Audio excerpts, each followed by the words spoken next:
ప్రభు పేరట మీ అందరికీ శుభాభివందనములు. ఈ రోజు మన అనుదిన వాక్య ధ్యానమైన ఎడారిలో సెలయేళ్లలోని వాక్యము. మేఘములు వర్షముతో నిండియుండగా అవి భూమి మీద దాని పోయును.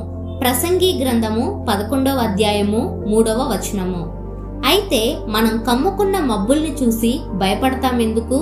నిజమే, కొంతసేపు అవి సూర్యుడిని కప్పేస్తాయి, కానీ ఆర్పేయవుగా. త్వరలోనే సూర్యుడు మళ్లీ కనిపిస్తాడు. పైగా ఆ కారు మబ్బుల నిండా వర్షం ఉంది. అవి ఎంత నల్లగా ఉంటే అంత సమృద్ధిగా వర్షధారలు కురుస్తాయి.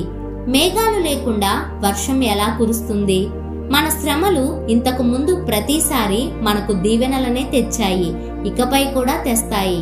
కాంతివంతమైన దేవుని కృపను మోసుకువచ్చే నలుపు రంగు రథాలివి. ఆలస్యం లేకుండా ఈ మబ్బులు వర్షిస్తాయి.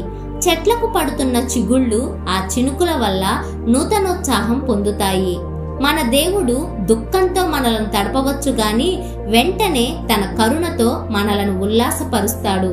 మన దేవుడు వ్రాసిన ప్రేమలేఖలు నల్ల అంచుల కవర్లలో వస్తాయి. ఆయన బండ్లు భయంకరమైన శబ్దాలు చేస్తాయి, కానీ వాటి నిండా మన కోసం దీవెనలు ఉన్నాయి. ఆయన వాడిన బెత్తం పుష్పించి రుచికరమైన పండ్లు కాస్తుంది. కాబట్టి కారు మబ్బుల గురించి దిగులు పడకూడదు. అక్టోబర్ వర్షాలకు డిసెంబర్ పూలు వికసిస్తాయి.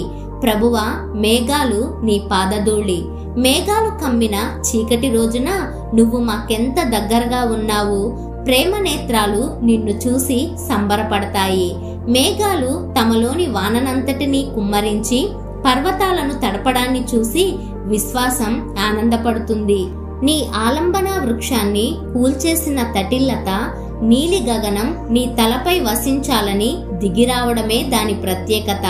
అంతరంగాన పిక్కటిల్లిన గావుకేక కడు దూరాలకు ప్రతిధ్వనించి దారి తప్పిన బాటసారిని దరిచేరుస్తుందేమో.